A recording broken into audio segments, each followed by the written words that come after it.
My timing proved to be incredible. Spectator delays has basically completely counted down, and we're heading into game 2. So let's see that home up. Okay, double arena. TaToH is going for it. He's tried this before and failed. I think it was him that picked it anyway, and not MBL. So this is interesting. In Polaris, which was a, well, I think most weeks it was a best of 9 series, which was part of the inspiration for Call to Arms. Obviously, we've got some different rules with civs and stuff, and a number of games played. But that was a challenger versus champion setting, just much the same as this. And TaToH managed to stay on for 5 weeks and become like a Polaris champion. And then I think BacT did too, or he was the last person on anyway. But basically, the sponsor of Polaris, Ashby, called Polaris to an end, and they finished it off with a fantastic best of 15 finale between these two players, TaToH and BacT. And TaToH won that like 8-3 or 8-4, but I think that was a bad time for BacT when he wasn't playing quite as well. Back in kind of like last October, November, he didn't seem up to his usual standards during those games. But anyway, I hinted at it earlier when I was just talking about the double arena stuff. BacT demolished TaToH on arena, but this is in that series when he hadn't won a game for like 5 games. I think he'd lost about 5 in a row, but then just somehow demolished TaToH on arena. So let's see if double arena holds true.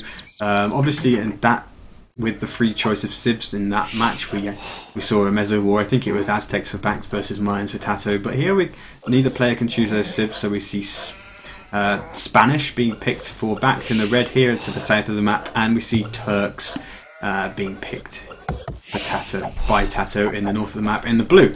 So this is also something that I was talking about before, I think. Every time double arena has been played, I think, in Call to Arms, which is about 5 times now, or every time but once maybe, somebody's picked Turks, and generally they've gone for the fast imp approach, which works pretty nicely.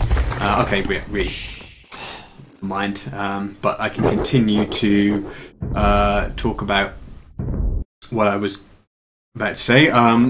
Generally, like in 1TC map, fast imp Turks works pretty nicely. And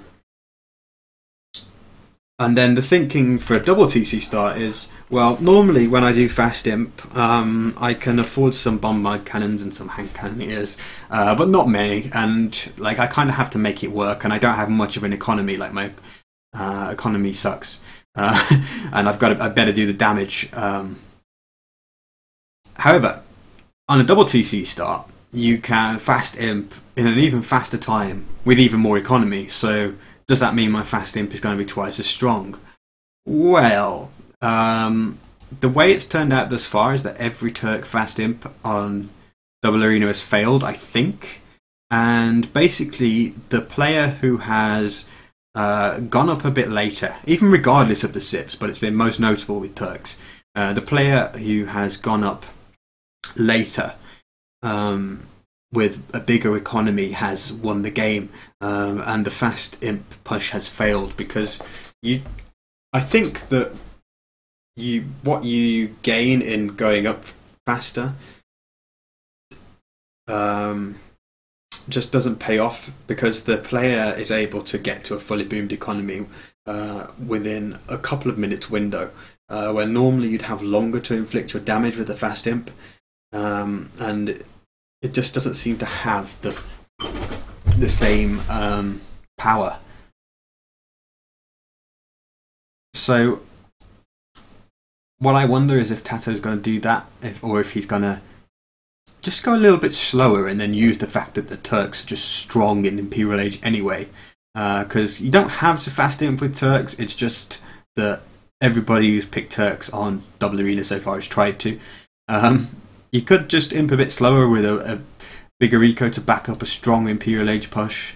And there are so many resources on the map, obviously, because you've got 2 main golds. I think So you've basically have 5 player golds in this. You have the 2 main golds, and then you have 3 extra golds, and then there are extra map golds as well. And you got obviously twice as much stone as well to do bombard towers, castles if you're Spanish and you want to make conks or something. So lots of options with this map. The relic number is variable, and that is simply because sometimes I tried to make the relics on this map pretty fair, so it doesn't. You never get a situation like you can sometimes have on Arena, where all of the relics are on one side. Normally they'll be quite spread, but sometimes that means the map can't find a place to put 5, so it only puts like 3 or 2 on the map.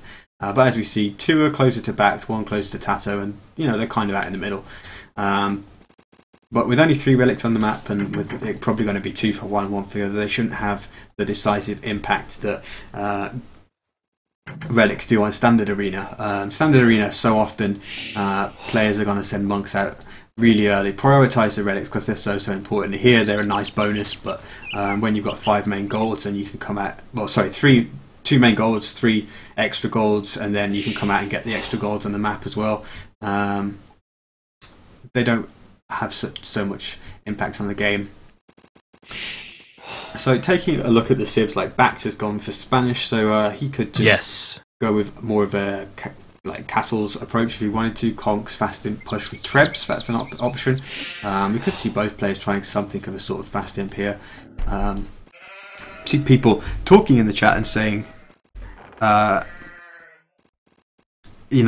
about the meta for this and meta for Standard Arena, and everybody's going, well, I don't think there is a meta for Double Arena.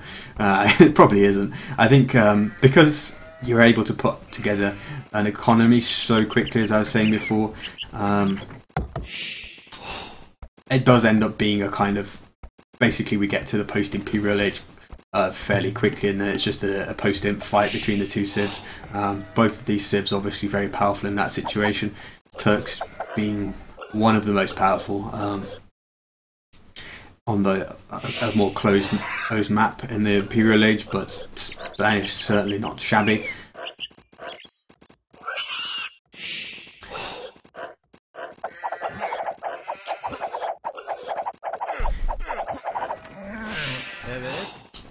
Did both players get loom? Yes, they did. Kind of helps you at the start, I think. Both players probably got that pretty early, because when you're trying to get those 2 TCs running, get the kind of double economy going straight away.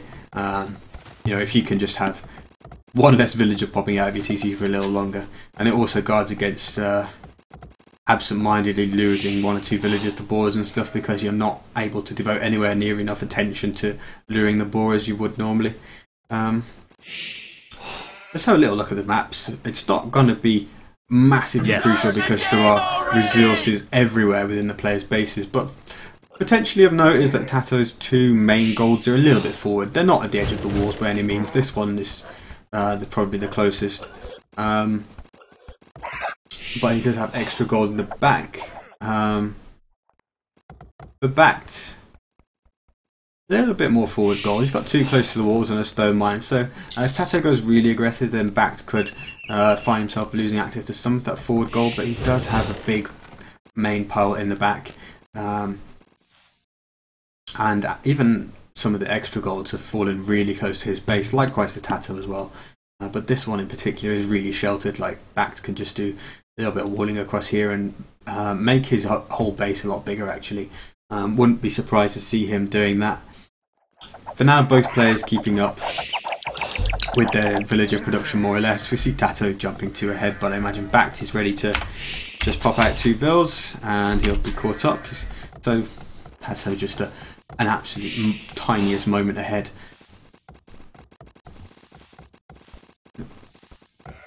What we basically see there is both players navigating the double TC start pretty successfully. TaToH is going to delete this wall and clear some space.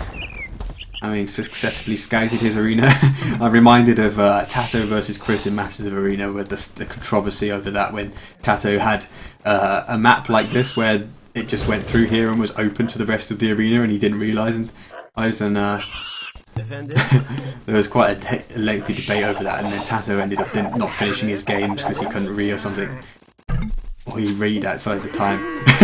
BacT says, F you this map, he's not a fan. So good home map pick for TaToH if BacT's not enjoying himself here.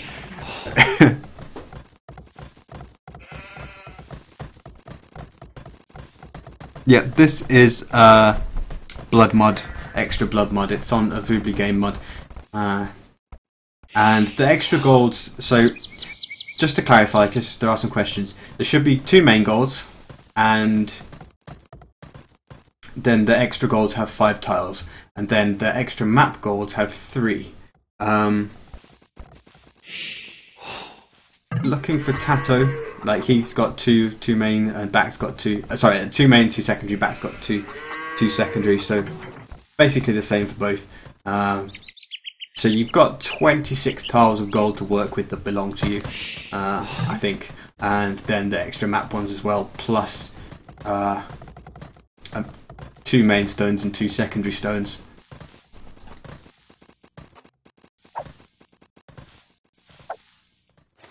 TaToH's gate's in a bit of a weird spot here, but there is a 1 tile gap to get out there. Those trees do not join. Let's see how BacT's looking to click up to the castle age. He went up first. TaToH a fair bit later actually. BacT's pretty fast actually. I think a standard number of villagers to click up to the castle age with has generally been more than 40. And for TaToH, by the time he's got to feudal and then built those buildings and then clicked up and continued to produce villagers out of the other TC whilst he clicks up, he'll probably be clicking up with 50 odd, which is a little bit slower, probably the slowest relative to the other games that we've seen. But BacT may be the fastest here, so that's a bit of a different dynamic. The 2 players, normally we see both players kicking up more or less the same time with about 44, 45 builds, something like that. Here we see BacT's going to have a few minutes, or well, 2 minutes maybe in castle age before TaToH gets there, and it'll be interesting to see if he chooses to do anything with that. I mean, to a certain extent he's not planning for that, of course, but basically depends on his castle placement, you know, and if he decides to put that anywhere other than in his own base. He probably won't. I imagine he'll just put it up in his own base, but you know, it may, if he was planning to be hyper aggressive and just go over here, then he may choose to do that. We did see TaToH letting BacT into his own base, and they killed off 1 of each of the scouts, but BacT's one is loose in the base with actually more HP as well, which gives BacT full intelligence of what TaToH is doing. I mean, to a certain extent he's just seeing the predictable economic build-up, but he'll have been able to see whether TaToH was on stone, for example, by checking out the stone mines. He's obviously just seen that he went up market blacksmith, as you would expect. In normal arena, sometimes you might conceal your market blacksmith, build it a little bit further away from the walls, but I think the fast castle is so predictable. The market blacksmith fast castle is so predictable at double arena, it doesn't really matter. See, BacT did the same. Anybody experiencing sound problems? Say somebody in the chat, but Robo replies no. I'm glad to hear. All I can suggest, sir, is a refresh or a different browser, perhaps. I think it's something on your end.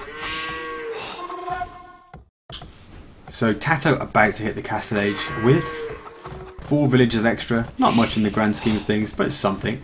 BacT has done his castle in his walls. Are they touching? Yes, they are. Producing conquistadors, wants to get out, try and harass TaToH a little bit, and maybe use those conquistadors to probe the arena and patrol the arena and secure the relics.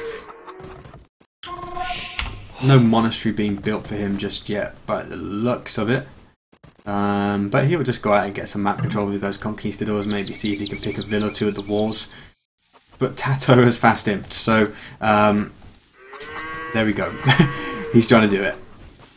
I was saying that earlier, TaToH has gone up with the highest number of vills I've seen anyone do on this map, I think, for Castle Age, and it's because he was fast imping, which makes perfect sense, of course. So he's going to reach the Imperial Age at 18 minutes and 50 seconds. When he gets there, you'll have probably around 63 vills or something, 62 vills. And let's see what he's able to do with it. Siege Workshop going up in his base. He's got a monastery out, but he won't be able to send monks out on a company just yet. BacT is going up. We'll presumably see archery rangers coming out for those hand cannoneers. BacT is gonna go and petard TaToH's walls, which I think by the time he gets a second petard out and over there, it's probably going to be a bit too late to take advantage of it. I'm not sure on what the timing of this is going to be, but I feel like TaToH will have reached the Imperial Age, and with 3 archery rages going down, he'll be able to pop out 3-6 hand cannoneers straight away and start to protect himself from those conquistadors. I found him. Even if 5 conks is quite a lot, when we're still at a stage of the game where armies are small.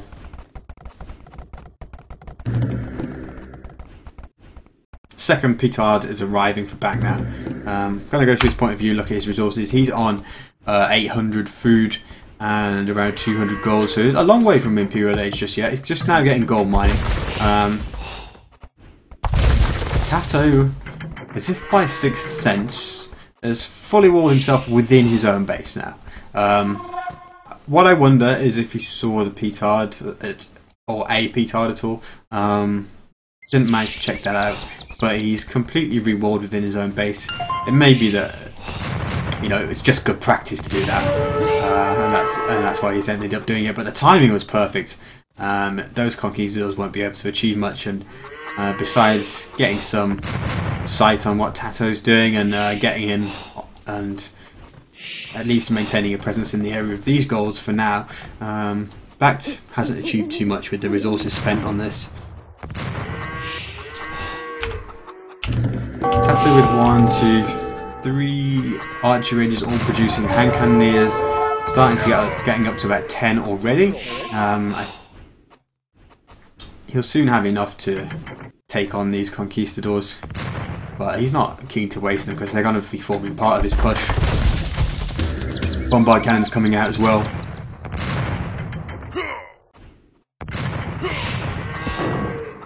Conquistador micro though is just so powerful. Those conquistadors are only suffering, but I think 2 casualties up until the point when the bombard cannons landed some nice shots. Conk's going to try and pick off a cannon. That one survives on 1 HP. Obviously Turks with super strong 100 HP bombard cannons. Wonder if BacT looks like TaToH's bringing some vills. Repairer, yeah. So he's not going to let that 1 HP cannon go unrepaired, and those HC are starting to whittle down Conks nicely now. The army numbers have turned in TaToH's favour, and he's going to start his push. I did say earlier that every time Turk Fast Imp has been attempted, it's failed, but TaToH was the person who got the closest to making it work. He did it against MBL's Britons and he looked like it had a chance, but he did some horrendous miss micro with bombard cannons and lost 2 of them to, or 3 of them to castles, I think, and that really put an end to the push for him. You know, having said that this strategy hasn't worked yet, TaToH definitely submitted the best attempt, so let's see if he's going to go one better here. Going to be pushing on that castle already. BacT is going to go heavily into knights to try and defend this. Getting in +2 armour, checking his resources. He's remaining in the Castle Age for a long time to come. He has quite a lot of farms, but his food count is low. Obviously switching into knights, producing from many stables, getting +2 armour puts a big dent in that. So he's going to be fighting this in the Castle Age for quite some time. And TaToH's going to get that castle down, which is going to give him the chance to start pushing in. And it's looking good for him right now. Looking good for TaToH. but he is 20 villages behind, so he's got to make it count. But at the same time, you know, he's got a large economy, so he can continue to build villages from multiple TCs at the same time as he does the Turk fast-in push, which is something that you wouldn't see without the double TC situation and the big eco that is parrying this Turk fast-in. Because normally when you start your push with fast-in, you'd probably have like 40-something builds or something like that, maybe. You certainly wouldn't normally be doing it with 80. So it does just really change the dynamics of it, but it looks like BacT is gonna be able to take down most of these, if not all of these hand cannoneers here, and that leaves the cannons vulnerable. There are 5 cannons here, which are about to be unaccompanied as these two go down, these 2 hand cannoneers, and now TaToH is losing 2,000 resources there, basically, and all those bombard cannons going down. BacT's night attack was highly successful in the end, and now TaToH has lost all of his momentum. We're getting heavy camel and scaled buying armor, but it's come a bit too late. You know, if only TaToH, because he's got a lot of resources, he's just spent a lot of food, but imagine if he built 1 or 2 stables back at home 5 minutes ago and sent 4 camels with that. Because knights were a fairly expected response to the Turk fast-in play, that combination, the hand cannoneers. So, given that you have the larger economy parrying it, perhaps you could have the foresight to send some camels with your army and then have maybe 1 stable researching heavy camel later, a little bit after. But even as I said, it was looking good for TaToH. He's lost a hell of a lot. But still, if TaToH now switches to heavy camel, he's in good situation to counter those knights. Heavy camel plus hand cannoneer versus Castle Age knights is just no contest whatsoever. And TaToH has, although he lost momentum, he's ready to have another push shortly. 2 more bombard cannons created here, perhaps some more at home. No, just at the forward siege workshop for now. He's ready to push again, and although BacT is now far ahead in villager terms, he doesn't have any army on the field which isn't countered by TaToH's. Pikeman is being researched from him, so he's going to add in that trash, try and deal with the heavy camels, and just try and get more mass on the field. Obviously they're extremely vulnerable to the hand cannoneers, but you know, you can take that, try and kill some of those camels, and then get the knights in there to clean up the rest of it. 45 wall kicking in for BacT as well. Doesn't want these walls being breached anytime soon.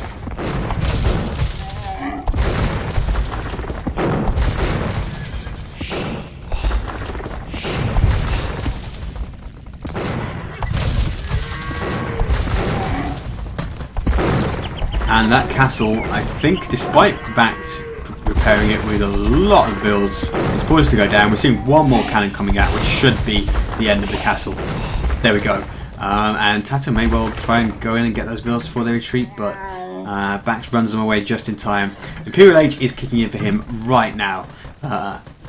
So let's see what he does with that. It looks like he's going to just try and make a lot of pikemen, a lot of cavaliers, and just overwhelm TaToH with numbers.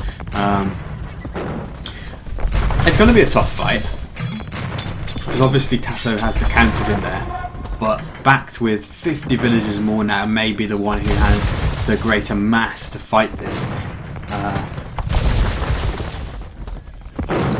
That said though, you look at BacT's situation right now, his outer perimeter is crumbling a little bit. This gold could come under pressure. This gold is completely unmineable for now. There's a stone mine there he's not really able to take. That's not too efficient, but that's an extra map gold anyway. And I think TaToH's in a nice spot now. Like, he can continue to macro in behind this. Continue to get those villager numbers up. Just take all the extra gold. You've got loads, I mean, and he can go out to here as well. It doesn't look like anyone's taken a relic just yet. BacT with 1 actually.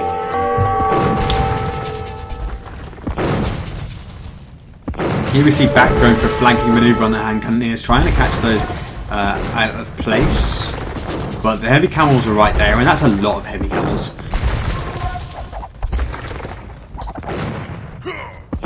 And then with the heavy camels coming across, the Halbs tried to come out, try and get an engagement on that, but TaToH's obviously not going to let that happen.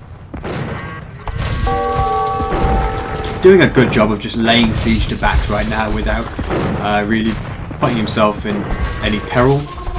He's learned his lesson from the first push and made sure that this gunpowder army that he has isn't vulnerable to being swarmed by cavalry by really investing in camels. I think he has more camels than BacT has cavaliers almost. I could check that, but you certainly see that it's more or less... Okay, no. Yeah, TaToH, 28 cavalry to BacT's 21. And the army numbers are huge right now. TaToH with 61 military to BacT's 39. I said BacT was probably going to try and sustain a greater mass of units with halberdiers as well, which are obviously quite cheap and don't cost gold, and use that 150 villager economy now to sustain a great mass of units. But TaToH's the one with the larger economy.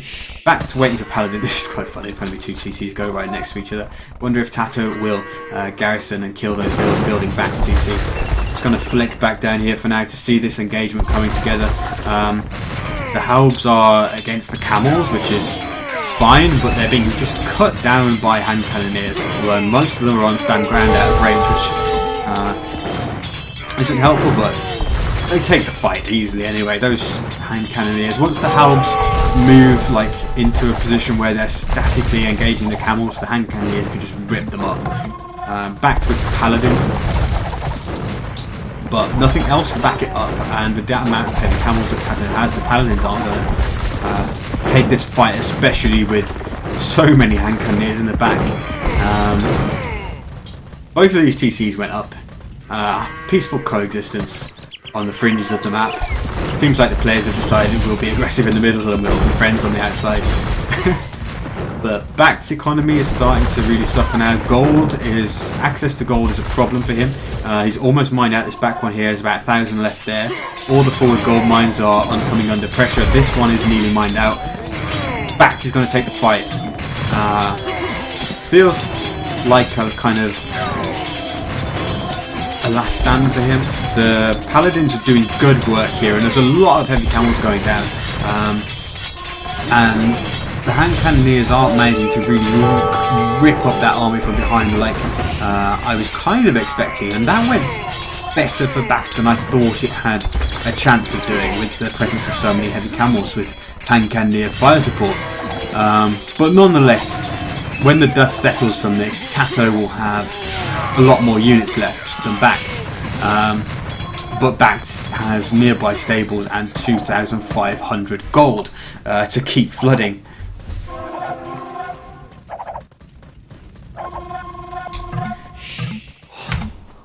TaToH meanwhile has 500 food and 500 gold. Looks like BacT has finally decided to end the peaceful harmony up here and secure this area for himself. Let's just quickly check TaToH at home. Okay, he's got loads of gold left to mine, so gold starvation is not going to decide this game for him just yet, and he might even take control of this one as well. BacT is struggling to maintain the food count to continue pumping Paladins, but he does have a lot of farms, so he'll get back a bank of food soon enough. I think like he went low on food because he lost access to these farms and these farms, but he'll rebuild. TaToH though is diverting his attention right now. He's been rebuffed a little bit here, and BacT remassing a good amount of army in the breach, and TaToH's not having this. He's not letting BacT take all these extra resources up here. He's got one bombard cannon, which will take an age to destroy this castle. In fact, it won't destroy it at all with just the villagers repairing as well. But TaToH's going to bring his army over here, probably adding more cannons to take that down. Let's just quickly check. Okay, not from there just yet. The bombard tower coming out for him. And BacT getting supremacy as well. Always love to see that. Hulk villagers in play. Fighting Paladins. Although I don't know why I clicked on TaToH's ones. And BacT is also going to go down the ram route, which is an important cog in the arsenal to fight against that Turk army, soaking up HC fire. They're still vulnerable to bombard cannons, of course. Don't think this castle is going to survive for BacT. TaToH has a lot of army up there, but it looks like BacT is gonna might have been able to intercept these bombard towers going up in the middle, but the heavy camels are here en masse to try and sort this out. Decent number of halves getting into the mix, but a few HC, and with the sheer numbers advantage there, although the halves will get some nice hits on the camels, they won't last long. TaToH is going to reclaim this area with BBT as well. Really, there are just cannons everywhere for the Turks player here now. Cannons in towers, cannons being pushed along, cannons in hands. Really seeing that they are the preeminent gunpowder civ. This is nice for TaToH as well, stealing this gold from right under BacT's nose. Bombard Tower hasn't started targeting stuff over here, which I think is good for him. Like, if that BBT started attacking, then BacT would know TaToH was there. He doesn't even realise that gold's there at the moment, and he's actually going out looking over here for gold. He's going to completely miss this that's under his nose, which TaToH is taking. So both players approximately at the population cap, BacT a little bit below. Villager numbers are more or less evened out right now, and TaToH is a slightly larger army. Huge siege ram train coming out for BacT here, trying to push in against TaToH's production facilities and tank some HC fire, take out some bombard towers. But TaToH's getting masonry to try and keep those bombard towers alive a little bit longer. It's going to be really interesting to see how these fights play out for the rest of this game. I do think the players are in a pretty even spot right now. BacT is banking gold like crazy. Almost 4,000 in the bank, and obviously TaToH, with Turks being so gold intensive, he's probably spent more gold up to this point. He'll probably run out of it first. BacT has obviously spent a lot as well on all these paladins, but I should think TaToH's army has used up more. And this fight's going really well. For BacT, actually, the paladins doing the work, the rams getting into the mix, and meaning that TaToH has to micro the hell out of those hand cannoneers. And I think TaToH really needs more heavy camels in here right now. He's bringing some in from the back, but I really think they should have been pouring in throughout this. He's lost a lot of ground here, and lost a lot of population, lost a lot of army size to BacT. I felt like with the number of heavy camels that TaToH had in that mix that he was going to do better, and it's a GG. Not long after I said the players felt evenly poised to me. Obviously BacT was getting that those siege. Okay, players colours have switched back. The siege rams are a big decisive factor in there to mitigate the hand cannons, but I felt like TaToH had enough heavy camels in the mix to deal with that, but evidently not. The paladins did really well for BacT, and nice game. BacT weathered 2 pushes, the second of which looked like it was going to take out a good portion of his eco, and ended up pushing back and winning the game. So once again, Turk Fast Imp not succeeding. TaToH collecting 2.5k more gold, but BacT with a bit more food, obviously. Went with a larger economy. 6,000 more stone. Well, 6,000 stone, 4,000 more.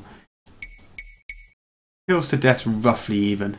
But Paladins certainly worked well in that game for TaToH. For BacT. There were a couple of fights where those Paladins went in against the heavy camels and did better than I expected, considering the hand cannoneers were there in the back as well.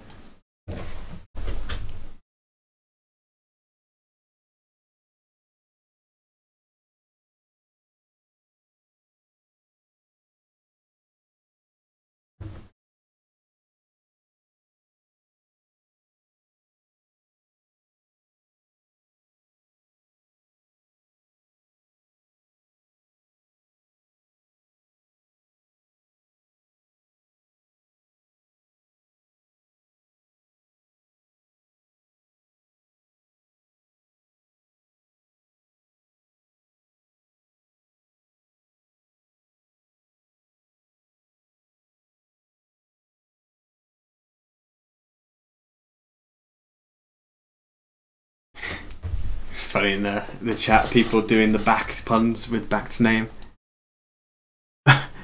BacT goes, I can't download map pack, I have no home map. Right, I might need to just briefly talk, so you're going to hear a lot of typing with.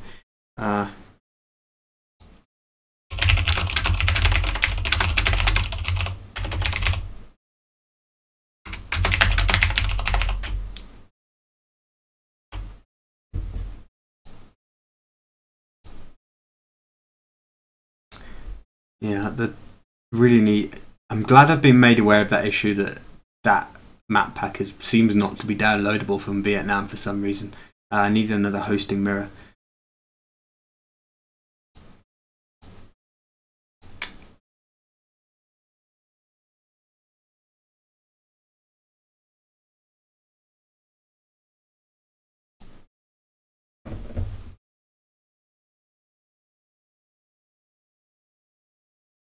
So we're going to have a little delay while BacT picks a home map because unfortunately he wasn't able to download the pack and I wasn't aware of that. He's picking Crater, which is a Gold Rush style map, but all of the gold is at the bottom of a crater, as the name suggests, rather than being on hills or such, which is how the gold could sometimes be on Gold Rush. So it's a bit easier to attack the gold, and it's also very, very spread out.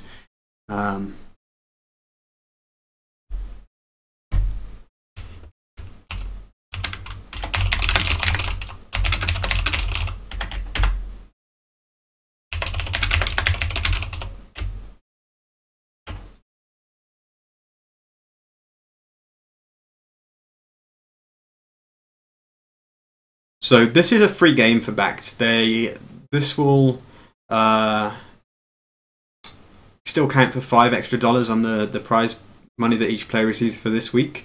But basically, the strategy in this situation for BacT, if he's aiming to go long to win Call to Arms, and use all the civilizations that win 6 weeks like Vodka did, then for BacT, what he should do is kind of use a weaker civ that he doesn't anticipate being too useful to him later on.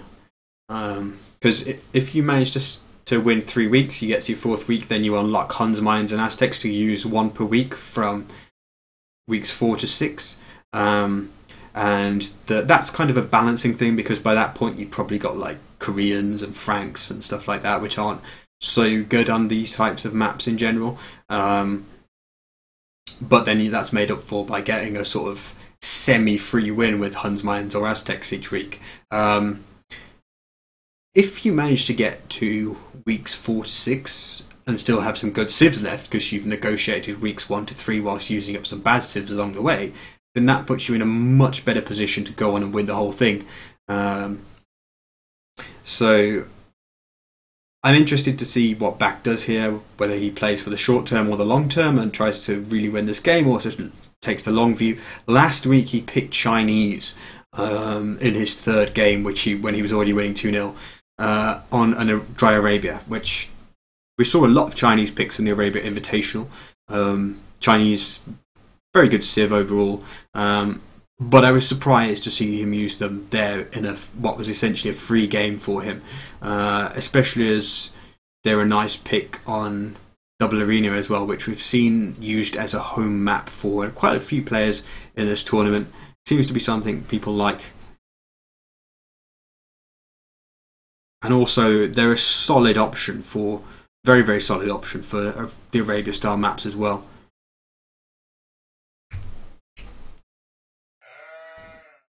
They launched Double Arena again. Yeah, this is GB, I think. Let me just check.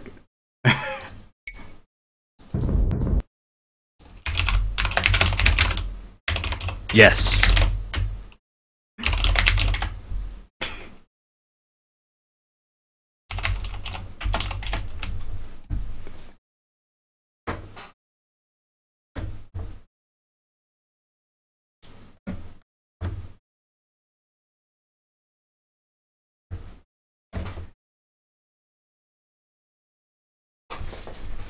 I thought something was going to be up and there was going to be a read then, because it was like spectator delays counting down. Oh, we're done. We're into the game. I was like, no.